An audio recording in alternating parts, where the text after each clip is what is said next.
Hello guys, आज हम start करने वाले हैं डिबेंचर। कंपनीज एक्ट 2013 में ये ऐसा टॉपिक है जो किसी भी कंपनी के ऊपर लायबिलिटी क्रिएट करता है। ठीक है, हमने अभी तक काफ़ी कुछ कवर किया। शेयर कैपिटल नाम है हमारे इस थर्ड यूनिट का, जो इसमें शेयर कैपिटल के बारे में हमने पढ़ा और भी बहुत सारी चीज़ों के बारे में हमने पढ़ा। अभी हमने देखना है कि शेयर तो हमने देख लिया कि कौन कौन से शेयर होते हैं। हालांकि उसमें शेयर्स में कुछ ऐसे 2-4 शेयर्स हैं जो मैंने छोड़ दिए हैं, उसको नहीं पढ़ा है क्योंकि वो इतना मतलब हमारे एग्ज़ाम के पॉइंट ऑफ व्यू से इतना इम्पोर्टेंट नहीं है, और अगर आता भी है तो वो बहुत ही आसान शेयर्स हैं। जैसे कि बोनस शेयर क्या होते हैं, स्वेट इक्विटी शेयर्स क्या होते हैं। ठीक है, तो स्वेट इक्विटी शेयर्स वही होते हैं जो कंपनी अपने वर्कर्स को देती है। स्वेट मतलब होता है पसीना। ठीक है, पसीना, इसको पसीना नहीं लिखेंगे हम, लेकिन स्वेट का मतलब ही होता है पसीना। जो ऐसे वर्कर हैं, जो ऐसे एम्प्लॉयज़ हैं जो कंपनीज़ में पसीना बहा रहे हैं, काम कर रहे हैं कंपनीज़ के लिए, तो कंपनी उनकी इस मेहनत के बदले में उनको शेयर्स इशू कर देती है कुछ कम पैसे पे। ठीक है, उसको लो प्राइस पे, तो उसी को बोलते हैं स्वेट इक्विटी शेयर। तो अभी स्वेट इक्विटी शेयर को हम डिस्कस नहीं करने वाले हैं, हमने बस ऐसे ओरली उसको बता दिया। ठीक है, तो आज हम डिस्कस करेंगे डिबेंचर के बारे में, जो कि काफ़ी इम्पोर्टेंट टॉपिक है। ठीक है, ऋण पत्र। ठीक है, इसको बोलते हैं ऋण पत्र। ऋण पत्र। अब मेरी हिंदी इतनी अच्छी नहीं है, देख लीजिएगा। देखिए, द वर्ड डिवेंचर, ठीक है, हैज़ बीन डिराइव्ड, कहाँ से आया है इसकी डिवेंचर की डिवेंचर जो वर्ड है, ठीक है, इसकी पैदाइश कहाँ से हुई है, ये कहाँ से निकला है डिवेंचर, आखिर डिवेंचर इसको क्यों कहा गया। ठीक है, वो पहले जो जैसे मदर इंडिया टाइप के जो महाजन हुआ करते थे, ठीक है, जो लोगों को लोन बांटा करते थे, कर्जा बांटा करते थे, बदले में वो उससे काफ़ी ज़्यादा कुछ मतलब पैसे ब्याज वगैरह लिया करते थे। तो यहाँ पे डिबेंचर क्या है, कंपनी बाहर से लोन ले रही है, ठीक है, पब्लिक को इशू कर रही है। डिबेंचर देखिए, जिस तरह से शेयर इशू करती है कंपनी अपना इशू लाती है मार्केट में। ठीक है, एक तो आईपीओ के थ्रू इनिशियल पब्लिक ऑफर लाती है, शुरुआती में सबसे पहले पब्लिक को दे देती है, और दूसरा होता है प्राइवेट प्लेसमेंट के थ्रू। ठीक है, या फिर किसी ऐसे इन्वेस्टर को सीधा इशू कर देती है कि भाई देखो आप करो, जिसको बोलते हैं अंडरराइटर। ठीक, अंडरराइटर के थ्रू ला सकती है इशू, या फिर इनिशियल पब्लिक, वो पब्लिक को ही डायरेक्ट प्रॉस्पेक्टस इशू करेगी। ठीक है, तो ऐड देगी, न्यूज़ देगी, या कुछ भी कैसे भी करके लोगों तक बात पहुंचाएगी कि हम शेयर मार्केट में ला रहे हैं, आप खरीदिए। उसी तरह से सेम प्रोसेस डिबेंचर के लिए भी वो लाएगी। ठीक है, तो डिबेंचर आखिर है क्या, डिबेंचर को कहते क्या है। डिबेंचर एक ऐसा ऋण पत्र होता है, हिंदी में उसको ऋण पत्र कहते हैं। ऋण पत्र ऐसा होता है जिसमें कंपनियां लोगों से पैसे लेती हैं। जब उनके शेयर्स से पैसे नहीं आ रहे होते हैं, पूरे नहीं हो रहे होते हैं, तो कंपनी क्या कर देती है, डिबेंचर इशू कर देती है। और जब डिबेंचर इशू कर देती है तो कंपनी उस पर क्या करती है, एक फिक्स रेट पे 5% या फिर 9%, 10%, 11%, 12% कुछ भी कर सकती है। वो कंपनी का जो भी उसका रेशियो होगा, जो उसकी मैनेजमेंट ने, बोर्ड ऑफ डायरेक्टर्स ने डिसाइड किया होगा, उसी परसेंटेज पे वो डिबेंचर को इशू करेंगे। और डिबेंचर इशू करेंगे तो बदले में उसका जो परसेंटेज उस पर लिखा रहता है, वो परसेंटेज उनको टाइम टू टाइम पे किया जाएगा। ठीक है, तो अब देखो, जो ब्याज उनको मिलेगा, भाई हम बैंक में पैसा देते हैं तो बैंक हमको इंटरेस्ट देती है। ठीक है, बैंक उस पैसे को अपने पास रख करके उसको ऐसे नहीं रख देती, बल्कि उससे बिजनेस करती है। प्रॉफिट होता है तो अपने प्रॉफिट का कुछ हिस्सा, जितने परसेंट, 4%, 3.5%, जो भी रेट होता है उनका, वो हमको देती है। मान लीजिए हमने बैंक में एफडी करा दिया।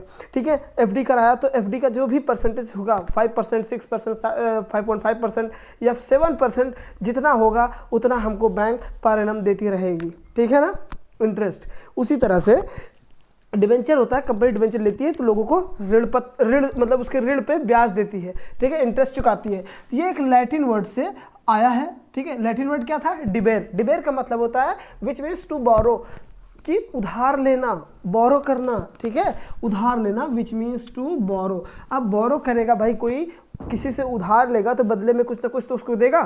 एग्जैक्टली देगा। तो हमारा जो according to section 2 sub section 30 of companies act 2013, इसमें क्या कहा गया है कि डिबेंचर क्या है, डिबेंचर को किस तरह से डिफाइन किया गया है। डिबेंचर को बताया गया, डिबेंचर इंक्लूड्स स्टॉक, बॉन्ड्स और any other instrument of a company evidencing a debt while whether constituting a charge on the assets of the company और नॉट। कह रहा कोई भी ऐसा स्टॉक होगा या कोई भी ऐसा बॉन्ड होगा या कोई ऐसी इंस्ट्रूमेंट होगी जो कंपनी को दिखा रही होगी, कंपनी के कर्जे को दिखा रही होगी, एविडेंस कर रही होगी, वेदर चाहे वो कंपनी के ऊपर लायबिलिटी क्रिएट करती हो, चार्ज क्रिएट करती हो या नहीं करती हो, ठीक है, उसको हम डिबेंचर ही कहेंगे। अब देखो एक वर्ड आया है इंस्ट्रूमेंट, हमने जो कुछ चीज़ें थी तो क्लियरली लिख दिया है, जैसे स्टॉक, बॉन्ड्स और एनी अदर इंस्ट्रूमेंट कह दिया। अब इंस्ट्रूमेंट में देखो सीधी सीधी बात है कि भाई इंस्ट्रूमेंट क्या होगा। तो इंस्ट्रूमेंट को हम समझने के लिए कहाँ पे जाएंगे, हमारा रिजर्व बैंक ऑफ इंडिया का एक्ट है 1934 में आया था, रिजर्व बैंक ऑफ इंडिया का एक्ट 1934, उसके चैप्टर नंबर 3 का क्लॉज डी, चैप्टर नंबर 3 का क्लॉज डी है, उसमें बताया गया है कोई भी ऐसा इंस्ट्रूमेंट जो सेंट्रल गवर्नमेंट आरबीआई के कंसल्ट से इशू करता है, और उसको हम डिबेंचर नहीं कहते, उसको ऋणपत्र नहीं कहते, वो ऋणपत्र नहीं होगा, लेकिन सेंट्रल गवर्नमेंट आरबीआई के, रिजर्व बैंक ऑफ इंडिया के कंसल्ट से ही उसको इशू करता है मार्केट में, ठीक है, तो उसको हम इंस्ट्रूमेंट कहते हैं। और ये कहाँ डिफाइन है, इंस्ट्रूमेंट डिफाइन है हमारे रिजर्व बैंक ऑफ इंडिया के एक्ट में चैप्टर 3 के क्लॉज डी में। ओके, तो अब ऐसे समझते हैं। देखो ऋणपत्र हम समझ गए, ऋणपत्र होता क्या है, कोई स्टॉक मतलब कुछ भी ऐसा होगा, स्टॉक में कई प्रकार के ऋणपत्र होते हैं और भी बहुत सारी चीज़ें होती हैं जो कंपनी की लायबिलिटी इसको क्रिएट करती हैं। बॉन्ड ऐसा होता है, कोई एक ऐसा पेपर होगा, ठीक है, उस पर कंपनी क्या करेगी, लिख करके देगी, किसी से पैसे लेगी और लिख करके देगी कि मैं आपसे इतना पैसा ले रहा हूँ इतने टाइम के लिए, और मैं आपको इतने टाइम पे इतने % से ब्याज देता रहूँगा, ठीक है, और इतने समय के लिए ले रहा हूँ, सारी चीज़ें उस पर मेंशन करेगी, और वो बॉन्ड पे अपने साइन करेगा, कंपनी की मोहर लगाएगा, उसी को बोलेंगे बॉन्ड, ठीक है ना, चीज़ें समझ आ गई। वो कोई भी ब्लैंक पेपर हो सकता है, ठीक है। चलिए आगे देखिए, टाइप्स ऑफ डिबेंचर, हमने डिबेंचर समझ लिया, अब डिबेंचर के टाइप्स समझ लिया, डिबेंचर होते क्या हैं और कितने प्रकार के होते हैं। इसकी देखो on the basis of security के बेसिस पे हम डिबेंचर को देखेंगे, तो ये 2 प्रकार के डिबेंचर होते हैं, एक होते हैं सिक्योर्ड, एक होते हैं अनसिक्योर्ड, ठीक है, 2 तरह के डिबेंचर होते हैं, एक सिक्योर्ड और एक अनसिक्योर्ड। सिक्योर्ड डिबेंचर वो होते हैं कि अगर जब कंपनी कभी वाइंड अप हुई, कंपनी कभी बंद होने लगी, तो उस टाइम पे कंपनी का जो भी एसेट्स है, ठीक है, उसको बेचने के बाद जितनी लायबिलिटीज़ है, लायबिलिटी चुकाएगी कंपनी, तो देखेगी कि सबसे पहले कि कौन से सिक्योर्ड क्रेडिटर हैं। जो सिक्योर्ड क्रेडिटर होंगे कंपनी उनको पहले पैसा देगी, कहते हैं ना प्रेफरेंस उनको पहले देती है कंपनी, और वो सबसे पहले पाने का अधिकार भी रखते हैं, ठीक है।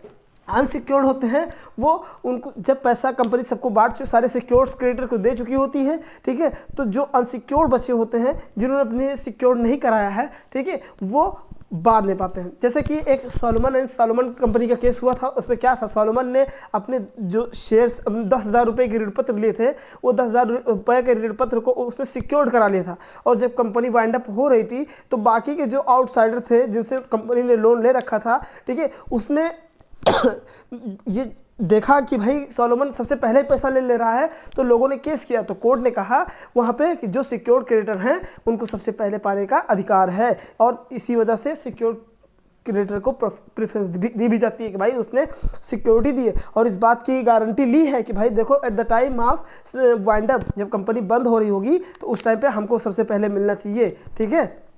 चलिए उसके बाद on the basis of tenure, अगर समय के हिसाब से देखें हम कि कितने समय के लिए होता है, तो एक है रिडीमेबल, एक है इररिडीमेबल, ठीक है, एक है रिडीमेबल, एक है इररिडीमेबल। देखो रिडीम होने का मतलब क्या है कि मान लीजिए हमने एक एफडी कराई हुई है, ठीक है, मान लीजिए हमने एक एफडी करा ली, एफडी बैंक में कराया, एफडी का एक टेन्योर होता है, एक समय पीरियड होता है कि भाई अब कितने समय के लिए आप फिक्स करा रहे हो पैसे, ठीक है। एफडी का मतलब होता है फिक्स डिपॉजिट, और फिक्स डिपॉजिट करना है हमको बैंक में, तो हम कितने समय के लिए कर रहे हैं ये चीज़ें हमको बैंक में बतानी है, तो हम वहाँ पे अपना समय जब चूज़ करते हैं 2 साल के लिए, 3 साल के लिए, 5 साल के लिए, तो वो 5 साल के बाद at the time of maturity वो पैसे हमको जब मिलते हैं तो उसी को बोलते हैं रिडीमेबल। क्या बोलते हैं?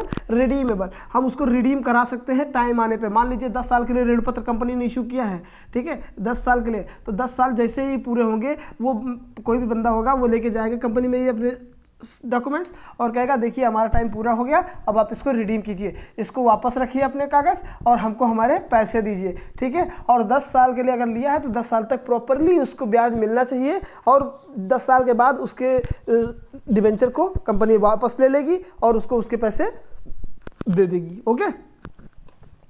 दूसरा है इररिडीमेबल। इररिडीमेबल ऐसे डिबेंचर होते हैं जो रिडीम टाइम पे, उनका कोई टाइम फिक्स नहीं होता है कि आपको 10 साल बाद 20 साल बाद रिडीम होगा, वो at the time of wind up, जब कंपनी वाइंड अप होती है तब उनका हिसाब किया जाता है, उससे पहले नहीं। उनको टाइम टाइम पे इंटरेस्ट लेकिन मिलता रहता है। On the basis of redemption, अब देखो रिडम्पशन, देखो मोड ऑफ रिडम्पशन, रिडम्पशन के मोड कितने हैं, प्रकार कितने, टाइप्स कितने हैं, ठीक है, किस किस तरीके से हम रिडीम करवा सकते हैं। एक तो होता है कन्वर्टिबल, हम डिबेंचर्स को लेकर के गए, हमारे डिबेंचर था कन्वर्टेबल, हम लेके गए, हमारे पास 100 डिबेंचर थे, हमने उसको कन्वर्ट करा लिया शेयर्स में। अब शेयर्स में भी कई प्रकार के shares, equity share, preference share. अब हमें प्रेफरेंस शेयर करवाना है या इक्विटी शेयर, कंपनी का मालिक बनना है हमको या फिर सिर्फ डिविडेंड लेना है या सिर्फ लाभांश लेना है। हमको अगर कंपनी का मालिक बनना है तो हमको इक्विटी शेयर में ट्रांसफर कराना होगा, उसको कन्वर्ट करा देना है।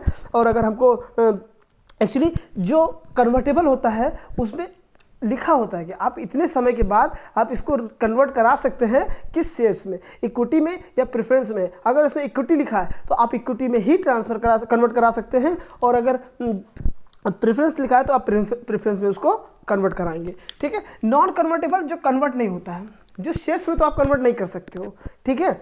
दूसरा है पार्टली कन्वर्टेबल। हम भाई देखो 100 डिवेंचर है जिसमें से 50 डिवेंचर ऐसे हैं जो हम कन्वर्ट कर सकते हैं शेयर्स में, 50 नहीं कर सकते हैं, तो वो हो गया पार्टली कन्वर्टेबल। देखो ऑन द बेसिस ऑफ नेगोशिएबिलिटी, ठीक है।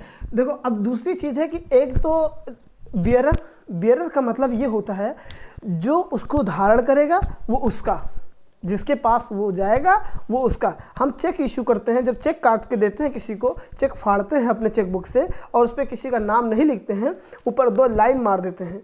क्या मारते हैं? 2 क्रॉस लाइन मार देते हैं कॉर्नर पे, और उस पर जितना भी अमाउंट होता है वो लिख करके हम किसी एक पर्सन को दे देते हैं, ठीक है। और वो पर्सन क्या करता है, किसी दूसरे को दे देता है, वो किसी तीसरे को देता है। इस तरह से वो रोटेट होते रहता है जब तक कि बैंक में नहीं जाता है, वो ऐसे रोटेट होता रहता है, उसको बोलते हैं बियरर। वो बियरर चेक है। उसी तरह से बियरर डिबेंचर भी होता है। हम मान लीजिए मैंने डिबेंचर लिया और मैं किसी तीसरे को दे दे रहा हूँ, बेच दे रहा हूँ या दे रहा हूँ, तो जिसके पास वो डिबेंचर होगा वो ही उसका मालिक होगा।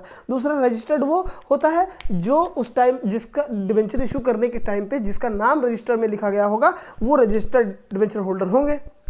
समझ आई बात? देखिए अब इसके लिए मैंडेटरी रिक्वायरमेंट क्या है, ठीक है, आवश्यक जो ज़रूरतें हैं, ठीक है, उसको क्या क्या रिक्वायरमेंट हैं, क्या क्या फुलफिल करनी है उसको ज़रूरतें, ठीक है। पहला चीज़, debentures can not be issued with voting rights.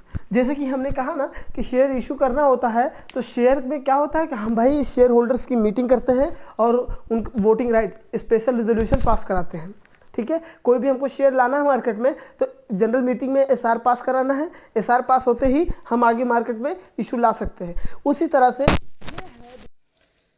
तो गाइस हमने डिबेंचर को देखा, ठीक है। अभी हमको देखना है कि मैंडेटरी रिक्वायरमेंट्स क्या क्या है डिबेंचर्स के लिए। मैंडेटरी रिक्वायरमेंट्स है जो उनको मैंडेटरी, कोई भी रिक्वायरमेंट्स को मैंडेटरी क्यों कहा गया है? मैंडेटरी इसलिए कहा गया है क्योंकि भाई इन चीज़ों को आपको फुलफिल करना है। अगर उनको आप फुलफिल नहीं करोगे, ठीक है, तो आपके ऊपर कोर्ट केस हो जाएगा, ठीक है। देखो क्या होगा आगे, देखिए डिबेंचर्स कैन नॉट, ठीक है, बी इशूड, ठीक है, विद वोटिंग राइट्स। कह रहा कि debenture can not be issued with voting rights. Voting right के साथ कोई भी डिबेंचर को वोटिंग राइट के साथ नहीं इशू किया जाएगा। जैसे कि शेयर मार्केट में होता है ना कि शेयर्स, कोई कंपनी शेयर अपने इशू कर रही है, ठीक है, तो शेयर इशू करने के लिए उसको अपनी जो शेयर होल्डर्स हैं उनकी मीटिंग्स बुलानी पड़ती है, और कहाँ पे? जनरल मीटिंग करनी पड़ती है। तो उनमें वोटिंग राइट का अधिकार होता है कि भाई आप वोट कर सकते हो और ये नहीं कर सकते। तो ये चीज़ है कि जो भी शेयर लेगा, शेयर जैसे कि हमारे शेयर्स 2 तरह के होते हैं, ठीक है, 2 टाइप्स ऑफ शेयर बताए थे ना, 2 टाइप्स ऑफ शेयर्स बताए थे। तो 2 तरह के शेयर्स में कौन कौन से शेयर्स होते हैं? हमारे इक्विटी होते हैं, ठीक है, और दूसरे प्रेफरेंस होते हैं। प्रेफरेंस, ठीक है, ये प्रेफरेंस शेयर होते हैं जो इनमें ये मालिक वाले शेयर होते हैं, इनमें वोटिंग राइट का अधिकार होता है, कंपनी की किसी भी मीटिंग को अटेंड करने का राइट होता है। तो ऐसे कहा गया है कि कोई भी डिबेंचर जो है उसमें वोटिंग राइट का अधिकार नहीं दिया जाएगा, ठीक है, वोटिंग राइट के साथ नहीं इशू किया जाएगा। दूसरा, on issue of debenture a company shall create a debenture redemption reserve, ठीक है, कैपिटल रिडेम्पशन जो sorry debenture redemption reserve account बनाना होगा किसी भी कंपनी को जो डिबेंचर इशू करते हैं। जो कंपनी डिबेंचर इशू करेगी उसको डिबेंचर रिडेम्पशन रिजर्व अकाउंट बनाना होगा। कहां से बनाएगा? आउट ऑफ प्रॉफिट्स, प्रॉफिट से बनाएगा कंपनी की, ठीक है, जो अवेलेबल होंगे। देखो, जो पेमेंट ऑफ डिविडेंड करने के बाद जो कंपनी होती है वो शेयर होल्डर्स को डिविडेंड देती है। प्रॉफिट का हिस्सा एक होता है, फिक्स होता है, ठीक है, वो डिविडेंड जितना कंपनी डिक्लेयर करती है उतना देती है। तो उसके बाद प्रॉफिट में से ही दिया था वो, तो प्रॉफिट में से अगर कोई पोर्शन मतलब कुछ पोर्शन बच रहा है तो उससे एक रिजर्व अकाउंट बनाया जाएगा, डिबेंचर रिडेम्पशन रिजर्व अकाउंट बनाया जाएगा, और उस अमाउंट को क्रेडिट किया जाएगा उस अकाउंट में जो यूज नहीं किया जा सकता सिवाय डिबेंचर के रिडेम्पशन में। डिबेंचर को रिडीम करने के लिए ही यूज किया जाएगा, उसके अलावा उसको यूज नहीं किया जाएगा, ठीक है। कंपनी इज रिक्वायर्ड टू पे interest and redeem the debentures according with the terms and condition with their issue. कहा कि कोई भी कंपनी, ठीक है, जो भी टर्म्स और कंडीशन पे डिबेंचर इशू करेगी, जो भी टर्म्स और कंडीशन उसके बोर्ड्स ने डिसाइड किए होंगे, ठीक है, या कंपनी के आर्टिकल्स में जो लिखा होगा, ठीक है, जो भी टर्म्स और कंडीशन, ठीक है, शर्तें, ठीक है, नियम और शर्तें जो लगाई गई हैं उन्हीं के अकॉर्डिंग आप उसको ब्याज भी दोगे और उनके डिबेंचर को रिडीम भी करोगे, ठीक है। जो आपने तरीके बताए हैं, जो नियम और कानून बताए हैं उसी के अकॉर्डिंग ही, ठीक है, जो रूल्स बताए हैं उन्हीं के अकॉर्डिंग। फिर आगे देखो क्या कहता है, if there is any default, ठीक है, in repayment of amount in the event of maturity, ठीक है, और default in payment of interest thereon, then the tribunal will be approached by the debenture holder। सीधी सीधी बात कर रहा है कि देखो, अगर कंपनी ने, ठीक है, कंपनी ने इंटरेस्ट देना